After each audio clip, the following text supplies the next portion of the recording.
The one really sells it. Wicked was, the way it was advertised was as a story of friendship. That's what I kept hearing in a lot of interviews. So because it was advertised as a friendship, it made some of the scenes a little confusing to me. The wizard? Absolutely not. Yes. No.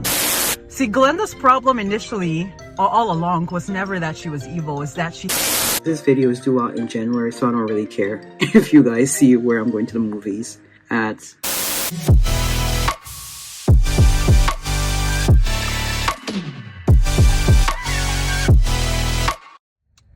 So just arrived to the movie theater, getting ready to see Wicked. I cannot wait, because I just rewatched Wicked just last night, just to like, you know, brush up on things I may have forgotten about, or maybe like I didn't pick up on the first couple of times I watched it. And yeah, I will let you know how it goes once I get out of the theater.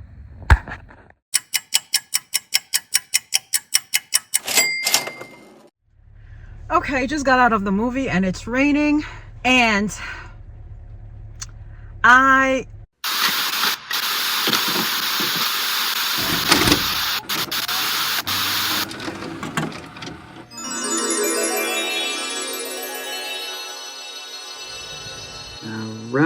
guys, I'm getting ready to buy my ticket for Wicked.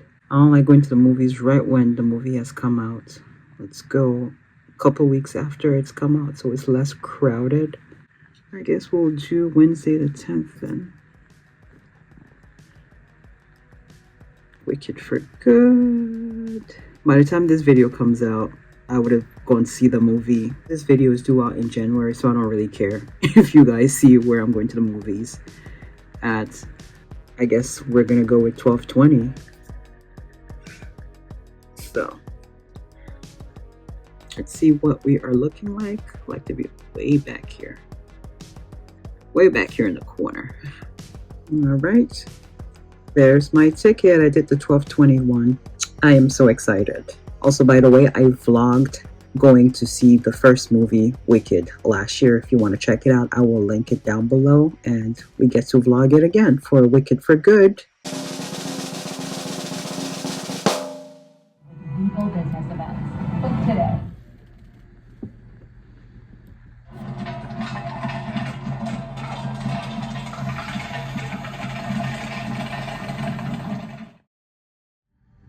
Citizens of Oz, there have been 12 time turns since the wicked witch of the West escaped with our brewery. Shield your children. Trust no adults. She will be eliminated. Until then, the wizard's vision for the Oz of tomorrow.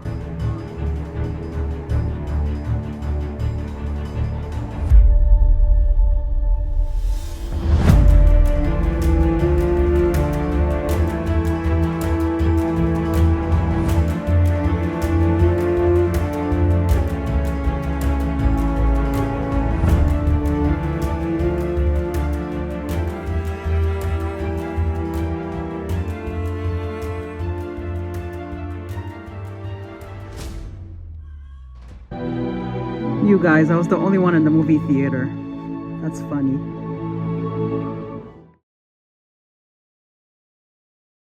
I just love how beautiful, again, how this movie is, and just very hopeful, very fairy tale ending like. Do I believe this can happen in real life? I would hope so, but like everything around me tells me no. But I just love that Elphaba and Fiera got their happy ending. Okay, Fiera looks a little different, but still, they got their happy ending. They walked into the sunset together, hand in hand. Elphaba has been changed for good. She's actually doing something good.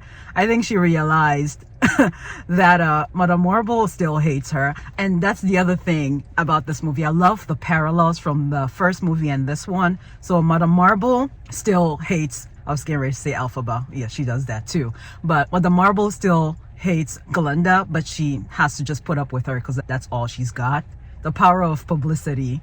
How like she says, oh Glinda, your job is to just keep people happy, and people buy it. It's so crazy. It's just like smoke and mirrors. So yeah, I like the parallels. So from Glinda with her little sidekicks or cohorts still, you know, attending to her in the first movie and then in the second movie as well. And then, you know, the wizard still trying to win Elphaba over, still trying to do these little tricks to impress her, and she's not impressed. And I just love the parallels between Glinda walking down the aisle to go marry Fiyero, and then Elphaba beneath her walking down the aisle to see all the cages of the animals. That's all I have to say about it for now. Maybe other things will occur to me like once I let it sit and marinate for a little bit, but I love this ending.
Are you my fine gentlemen? I'm off some more trumpet. Stay away May we offer you a ride? Or I'll stuff a mattress with you.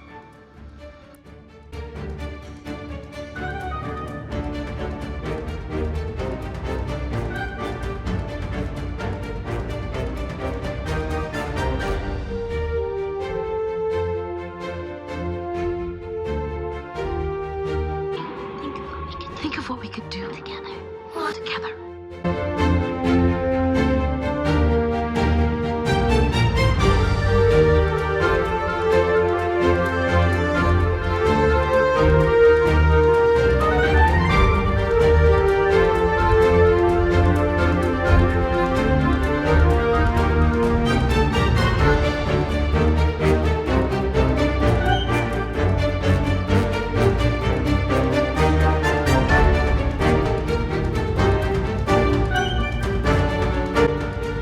I love Elphaba's style in this movie. She is sexy. Okay, Cynthia.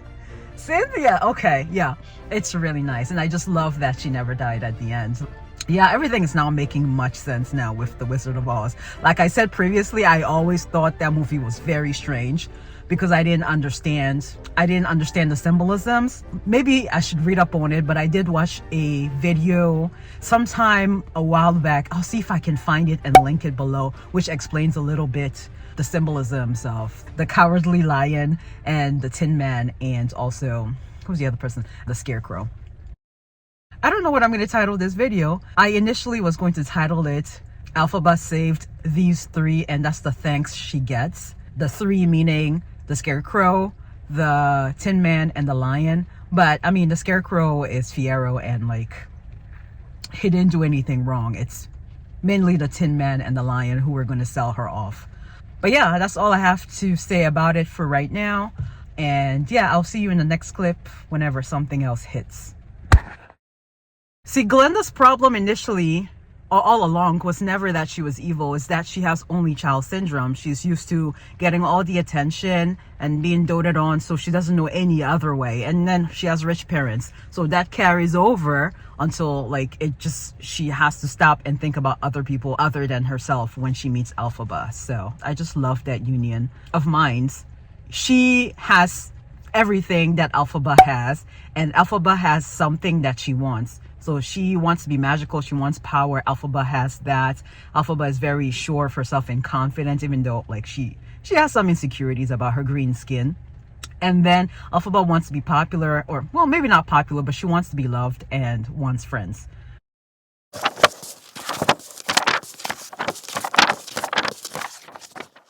So it's 2 days after I saw Wicked, and man, I'm just really sad Wicked is over. Like all the anticipation and build up to it, and it's just over.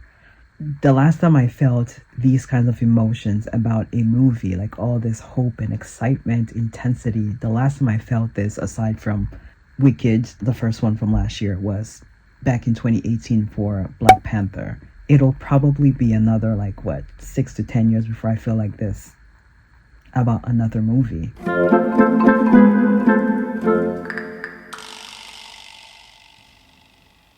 Also, let me say, I am very well aware of the discourse that has been going on online about Cynthia and Ariana's weight loss, and also about the nature of their friendship. Now, so many videos have already been made about this, and I'll probably link maybe 1 or 2 down below because they explain everything excellently, better than I was going to articulate it. So do check out those videos. I'll link them down below.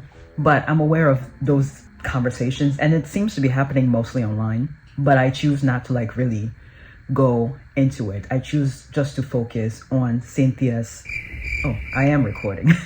I choose to focus on Cynthia and Ariana's talent and the way I see the whole thing. And this is just a very oversimplified way to discuss this, like I said, but you cannot play a movie like that. You're the two leads, and the nature of your relationship in the movie, you can't play a movie like that and not be as close, if you know what I mean. Because people have been saying that their relationship is kind of weird, they're too touchy-feely.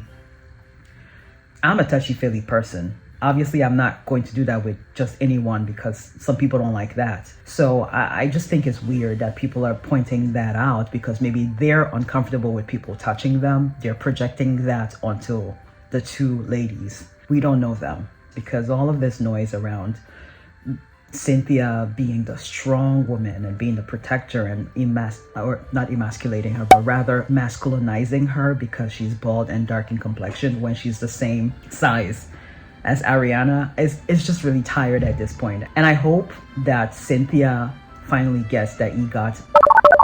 It'll be next year for the Oscars. She'll get that EGOT if she gets an Oscar, which after No Good Deed, please give that lady an Oscar. What more does she have to do? This lady is flying up in the air and singing as she's doing her stunts. Give that lady an Oscar. Also hope Ariana gets to win something, because I could see last year when she was kind of snubbed throughout the whole award season, when she actually did a great job in the movie. Yes, it was her first role, but I hope she gets something this year. I've also been irritated with the discussion surrounding Ariana's appearance. So we have those in the camp of, oh, I miss 2016 Ariana, can we have her back? What do you mean you miss 2016 Ariana? She's literally the same person then as she is now. Okay, she's a bit older. Her outer appearance looks slightly different. Well, not slightly different. She looks a lot different, right? But I think her essence is still there. The essence of Ariana is still there. That's number one. And then number two, the camp of those who are oh, she's losing too much weight. She looks too skinny. As if you're concerned. And I feel like it's just gossip dressed up as concern. You guys don't know this woman. You guys don't really care whether she's okay or not. I believe there are some people who are genuinely concerned, but most of it to me is a lot of just noise. And as far as I'm concerned, as long as we don't see her or Cynthia passing out in public on the red carpet or the yellow brick road, we shouldn't be worried about how much weight you're losing. That's just how I feel about it. Also, 2016 is when she was wearing a lot of heavy makeup, a heavy tan, and having a black scent. Yes, some good music resulted from that. This is not to defend Ariana, but do I want her to go back in doing that where she was exploiting Black culture? Heck no. Let's move forward. Let's see what else she can do. The lady is really talented, as we can see from Wicked, from her SNL. Let's see what else she can do. Let's not try to go back and make Dangerous Woman 2.0. It doesn't make sense to me.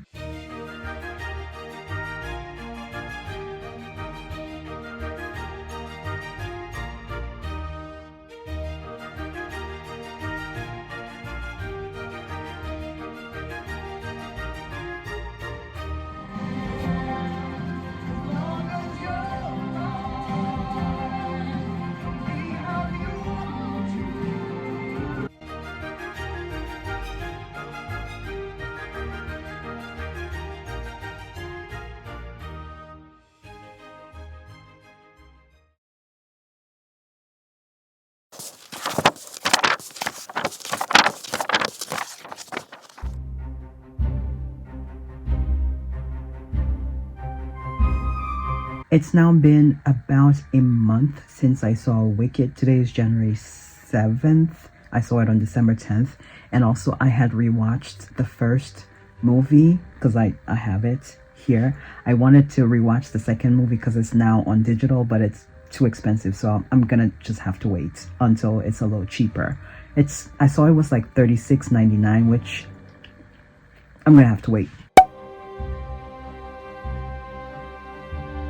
But here are things that I now understand having seen the second movie / things I now notice, with perspective of both projects. So the first thing that I realized that I didn't pick up on having watched the first movie, which was my first encounter with Wicked, I had never seen the Broadway, was that when Elphaba arrives at Shiz, Glinda is startled, as is everybody, by Elphaba's green skin, but she's also fascinated. I didn't pick up on that, but when I rewatched it, I saw like the look in her eye was she was fascinated with this green girl. But almost right away a switch happens because now Elphaba is taking all the attention from her, Glinda, so she's like, I gotta reel this in and put the attention back on me.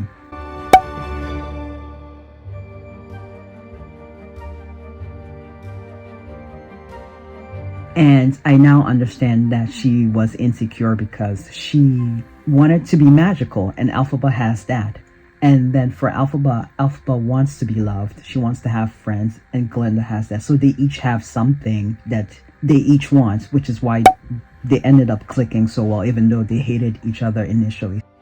Some of the background supporting actors, like the students, some of their reactions were hilarious. When Elphaba steps in and is telling everyone, okay, no, I'm not seasick, no, I didn't eat grass, and she's having this back and forth with Glinda, and Elphaba's father steps in and tells her to stop causing a scene. I'll see if I can insert it. There's someone in the background who is like, literally, who is she? The people who had like literally 2 seconds on camera were killing the choreography. It was really nice to see.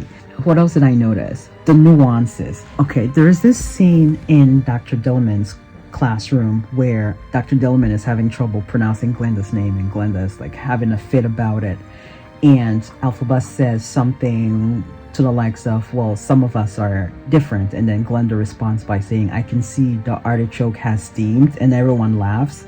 And initially when I watched that, it looked like an insult towards Elphaba, but then there's something that happens afterward. If you don't look closely, you might miss it, where Glinda makes a gesture and Elphaba like responds, and there's a sort of like an agreement between the two of them. I'll see if I can insert that. I haven't watched a podcast, not recently, but the podcast for when the first movie came out. Cynthia had said something about there was a little bit of an understanding there, because the artichoke has steamed was basically Glinda saying to Elphaba in so many words that, okay, so you do acknowledge that you do have power, because in the scene prior, Glinda had asked Elphaba how she made everything fly, how she made Nessaros and everything else like fly or whatever. And Elphaba didn't want to talk about it. She just said, oh, when I'm angry, things happen. I can't control it. So now her defending Dr. Dillman and now saying, well, some of us are different. She's acknowledging that she has powers. Okay, really quickly, I just thought of something. I was literally about to just head to the shower, and I thought about it, and I said, let me just say it to the camera because I may forget once I get out the shower. But Wicked was, the way it was advertised was as a story of friendship. That's what I kept hearing in a lot of interviews. A story of friendship and sisterhood. And so I went to go see the movie through that lens, through friendship lens. But those who had seen the Broadway and are familiar with the books, no different. It's not just about friendship. It's a love story. So, because it was advertised as a friendship, it made some of the scenes a little confusing to me. Like, this scene right here in Popular, it's like, why is she so damn excited to get a new friend? I love the enthusiasm, but it didn't really make sense in my head. And then I saw this deleted scene, which was supposed to be after Elphaba ran off with Fiyero to the woods to protect the cub, and how Glinda wasn't mad that Elphaba ran off with her boyfriend. She just wanted to be the one that Elphaba took with her. And then also I was seeing a lot of comments about that scene from Popular, And even like the ballroom dance, like when Elphaba and Glinda were dancing, somebody called it like a mating call or a mating dance, and I'm like, that makes perfect sense. But my point is, it was so brilliant because it could be read either way. I read it as a friendship, but those who know. So that's what makes this whole thing genius and brilliant. It's both a friendship, could be read that way, or as a love story, which is actually how it was written. Correct me if I'm wrong, but that's what I hear. That's how it was written. I've never read the books, like I said. So yeah, that's what I wanted to say about this before I head off to the shower. And because this was a love story between Elphaba and Glinda, it made the betrayal in Wicked for Good when Elphaba and Fiyero ran off to the forest and make love. It made that betrayal sting even more to Glinda, which is why she told Madame Marble to use Nessa Rose as a way to draw Elphaba out. Hence the whole story from The Wizard of Oz with Dorothy landing in Oz. So yeah, it makes perfect sense now. So that makes that love triangle super intense because it's not just two women fighting for one guy. They love the same guy, one more than the other, but the two women equally love each other. It's kind of crazy. Also, the title of the movie is brilliant in that Wicked for Good. Elphaba will remain quote-unquote wicked to the people of Oz, except for maybe a few animals. She will remain wicked because the propaganda really worked. Madame Marble really did her thing and made everyone believe she was wicked. But also the fact that there's a colon in between the words wicked and for good also reads, Glinda is going to use her goodness, propaganda goodness, for her actual good, as her friend Elphaba had encouraged her to do, because she really has all the power in her hands in order to do that.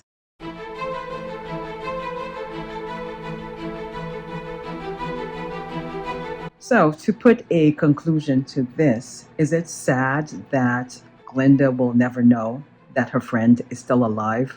Very much so. But I hate to say this, but I'm glad that Elphaba got Fiyero, because that's the one thing that she got. Like, her father didn't like her sister didn't really like her for real. His sister only liked her for things she could do for her, which is not really her fault. She was spoiled by her father.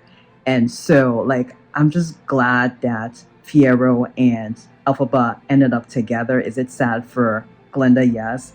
But Elphaba deserves something too. Glinda has had everything from the beginning. Rich parents, friends, popularity, everything. Let Elphaba have something for once. So I'm glad she has the Scarecrow, aka Fiyero. And one thing I noticed in the ending shot there was that Elphaba was kind of wearing a veil. I don't know if that's a way of telling us that they got married without actually saying it. I'm going to assume that because Fiyero's wedding to Glinda was cut short, obviously, with the animals being released. So I'm guessing they put that at the very end to show that he did end up getting married, but to Elphaba. I'm just assuming. You can correct me in the comments if you think I'm wrong, but that's how I interpreted that. And as far as the Grimmery opening for Glinda, somebody answered this in the comments too. Did she get powers at the end, or that was Elphaba letting her know she's alive? Yeah. Anyways, that's all I have for this vlog, and yeah, I will see you in my next video, which will be still Wicked related but slightly different. We'll be touring the campus of Shiz University, well, compare and contrast the campus of Shiz University, Hogwarts, Nevermore, and the boarding school that I went to. It's part of the series that I started sometime last year. I think it was around March, but I had to cut it short. So we are continuing this series. So we'll do the tour of the campuses, and then the last video for the series will be my day in the life. So we'll do a day in the life in Shiz University for new students or first years, day in the life, Hogwarts, first years, day in the life in Nevermore, and then for my boarding school. And yeah, I hope you enjoyed, and I hope to see you in the next video. And yeah, bye.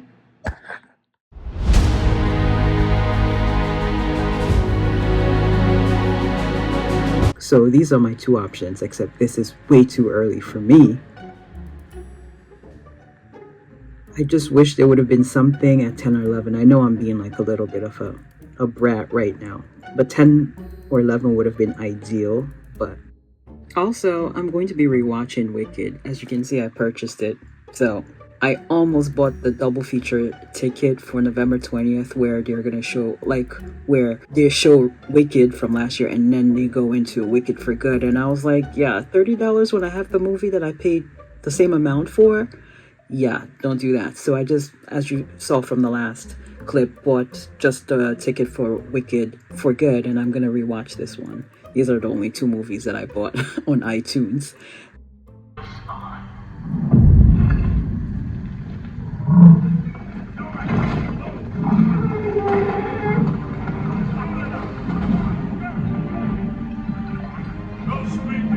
I've had roommates who are only children, and there's a consistent pattern with the way they are.